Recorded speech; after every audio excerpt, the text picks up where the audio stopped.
एक सिंगर जिसने अपनी एंट्री से पूरी म्यूजिक इंडस्ट्री को हिला दिया, लेकिन फिर अचानक गायब हो गया। 2004 की बात है। एक नौजवान की आंखों में बड़े बड़े सपने थे, जिसने कभी सोचा भी नहीं था कि उसकी आवाज़ एक दिन पूरे हिंदुस्तान में गूंजेगी। लेकिन किस्मत को कुछ और ही मंजूर था। जब इंडियन आइडल के मंच पर उसने पहली बार माइक उठाया, उस वक्त कोई नहीं जानता था कि ये लड़का बॉलीवुड के म्यूजिक इंडस्ट्री में एक नया चैप्टर लिखने वाला है। लेकिन जिस इंसान के गाने हर गली नुक्कड़ पर सुनाई देते थे, वो धीरे धीरे गायब क्यों हो गया? क्या इंडस्ट्री की गुटबंदी ने इन्हें इग्नोर कर दिया, या फिर ये खुद ही पीछे हट गए? आज हम इनकी कहानी को डिकोड करेंगे। स्ट्रगल, फेम, डाउनफॉल और कमबैक की ये कहानी सिर्फ एक सिंगर की नहीं है, बल्कि एक ऐसे इंसान की है जिसने अपना राइज एंड फॉल बहुत ही कम समय में देख लिया। मुंबई की गलियों में पला बढ़ा एक लड़का, नाम है अभिजीत सावंत। 7 अक्टूबर 1981 को एक मिडिल क्लास मराठी फैमिली में जन्मे अभिजीत सावंत का बचपन आम बच्चों जैसा ही था। इनके पिता एक टीचर थे जो डिसिप्लिन को बहुत ज़्यादा सीरियस लेते थे, और इनकी माँ एक टिपिकल इंडियन मदर, यानी हमेशा अपने बेटे की चिंता करने वाली। लेकिन अभिजीत की दुनिया बाकी बच्चों के दुनिया से थोड़ी अलग थी। जब बाकी बच्चे गली में क्रिकेट खेलते, तो वहीं अभिजीत किनारे में बैठ के गाने गुनगुनाया करते थे। इनकी आवाज़ में एक जादू था, लेकिन तब तक ये बात सिर्फ उनके फैमिली मेंबर्स को ही पता थी। बताया जाता है कि अभिजीत एक जॉइंट फैमिली में रहते थे, जहां 7 से 8 मेंबर्स एक ही कमरे में रहा करते थे। सभी लोग इनकी आवाज़ से प्रभावित थे। तभी इनके एक अंकल ने कहा कि अभिजीत सिर्फ शौकिया नहीं, बल्कि सीरियसली भी गा सकता है। बस यहीं से अभिजीत के अंदर कॉन्फिडेंस आना शुरू हो गया। इन्होंने क्लासिकल म्यूजिक की ट्रेनिंग ली और लोकल म्यूजिकल कंपटीशन में हिस्सा लेना शुरू कर दिया।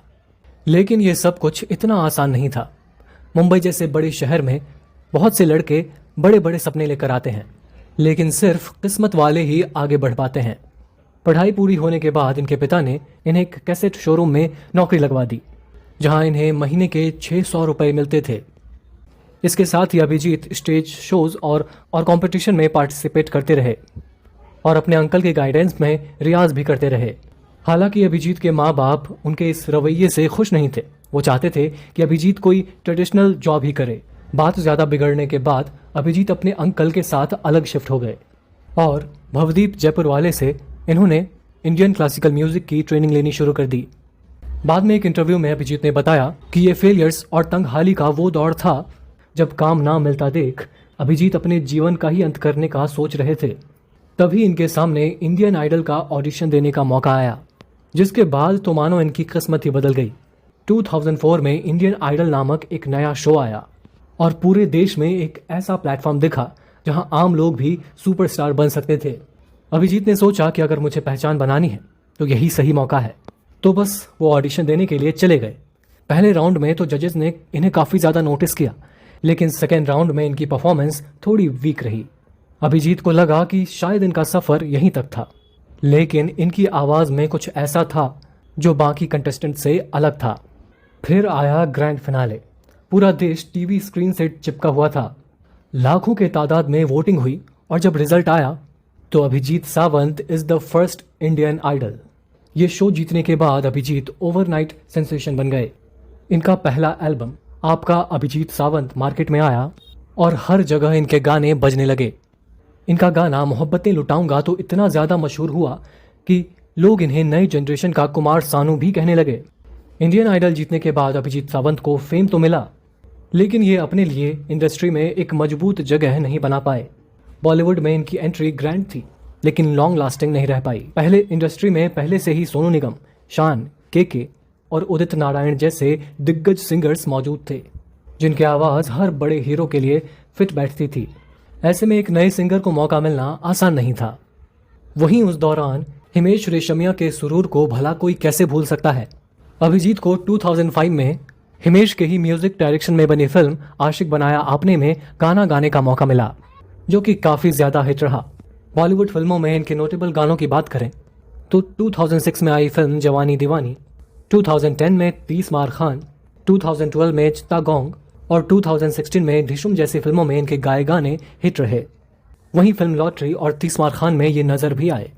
वैसे तो कई फिल्मों में अभिजीत की आवाज़ सुनाई दी, लेकिन बड़े बैनर तले बनी फिल्मों में ज़्यादा काम नहीं मिल सका।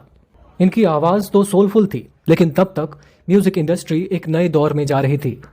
शॉर्ट में समझें तो रिमिक्स, हिप हॉप और ऑटो ट्यून के ज़माने में रॉ और इमोशनल आवाज़ें पीछे छूट रही थी।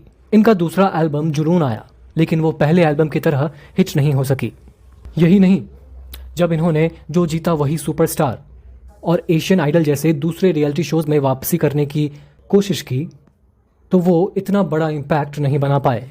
इसी दौरान दूसरे रियलिटी शोज से उभरे सिंगर्स जैसे नेहा कक्कर, अरिजीत सिंह, मोनाली ठाकुर, और ऐसा लगा कि अभिजीत, जिन्होंने इस पूरे ट्रेंड की शुरुआत की थी, वो कहीं पीछे छूटते गए। धीरे धीरे इनके शोज कम होने लगे, एल्बम की डिमांड कम होने लगी और इनकी जगह नए चेहरे लेने लगे। एक वक्त था जब लोग मोहब्बतें लुटाऊंगा गुनगुनाते नहीं थकते थे, और एक ऐसा भी वक्त आया जब लोग पूछने लगे कि अभिजीत सावंत अब कहाँ है। हालांकि काम भले ही कम हो, लेकिन अभिजीत सावंत की पर्सनल लाइफ हमेशा स्टेबल बनी रही। 2007 में इन्होंने अपने बचपन की दोस्त शिल्पा से शादी कर ली। ये शादी कोई ग्लैमरस बॉलीवुड वेडिंग जैसी नहीं थी, बल्कि एक सिंपल और प्राइवेट अफेयर था। इनकी वाइफ एक प्रोफेशनल बेकर हैं और वो हमेशा से अभिजीत की सपोर्ट बनी रहीं। जब इनका म्यूजिक करियर ढलान पर था, तब भी शिल्पा हमेशा इनके साथ रहीं। नच बलिए के एक सीजन में दोनों ने साथ में डांस भी किया। ये अभिजीत के लिए एक नए तरीके का एक्सपोजर था। वो एक सिंगर थे, लेकिन डांसर बनने की कोशिश कर रहे थे। हालांकि वो शो नहीं जीत पाए, लेकिन वाइफ के साथ उनकी केमिस्ट्री लोगों को काफ़ी ज़्यादा पसंद आई। वहीं ग्लैमर की दुनिया में रूमर्स हमेशा साथ चलते हैं। एक वक्त में अभिजीत सावंत के किसी फीमेल सिंगर के साथ अफेयर की भी खबरें काफ़ी ज़्यादा वायरल हुई थीं। गॉसिप कॉलम्स में इनके बारे में काफ़ी ज़्यादा बातें होने लगी, लेकिन अभिजीत ने कभी भी इस बात पर ओपनली बात नहीं की। किसी भी सेलिब्रिटी के ज़िंदगी में कंट्रोवर्सीज तो आती ही हैं, और अभिजीत सावंत भी इससे बच नहीं पाए। पहली बार ये हेडलाइंस में तब आए जब इन्होंने रियलिटी शोज पर ही सवाल उठा दिया। अभिजीत के मुताबिक रियलिटी शोज सिर्फ टीआरपी के लिए कंटेस्टेंट्स का इस्तेमाल करते हैं, इनके फ्यूचर की कोई गारंटी नहीं होती। इनका कहना था कि इंडियन आइडल जीतने के बाद बॉलीवुड ने इन्हें ज़्यादा मौके नहीं दिए। अभिजीत के मुताबिक रियलिटी शोज आपको फेमस तो बना सकते हैं, लेकिन लॉन्ग टर्म करियर का कोई भरोसा नहीं।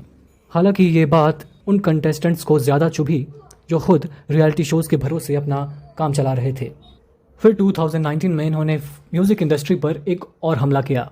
उन्होंने कहा कि आज के सिंगर्स ऑटो ट्यून और रिमिक्सेस पर ज़्यादा डिपेंडेंट हैं। खासकर इन्होंने नेहा कक्कर और यो हनी सिंह जैसे सिंगर्स को ओपनली क्रिटिसाइज़ किया। इस पर सोशल मीडिया पर काफ़ी ज़्यादा बवाल मचा, जिससे नेहा के फैंस भड़क गए। लेकिन कंट्रोवर्सीज तब और बढ़ गई जब इनका नाम एक कार एक्सीडेंट केस में आ गया।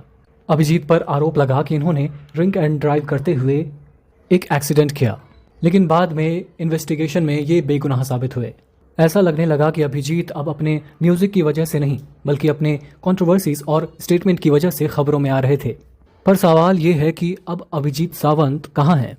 रियलिटी शोज, बॉलीवुड सॉन्ग्स और लाइव कॉन्सर्ट जैसी नेम फेम वाली जिंदगी को छोड़कर ये कम्प्लीटली गायब क्यों हो गए?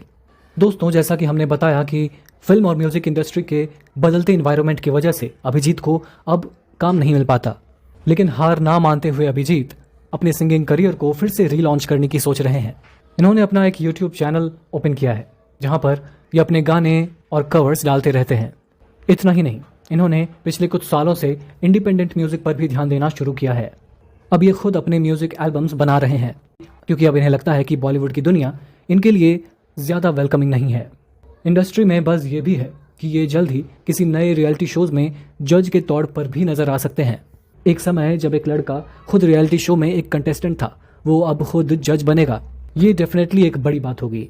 लेकिन सवाल यही है कि क्या ऑडियंस आज भी इन्हें उतना ही ज़्यादा पसंद करेगी?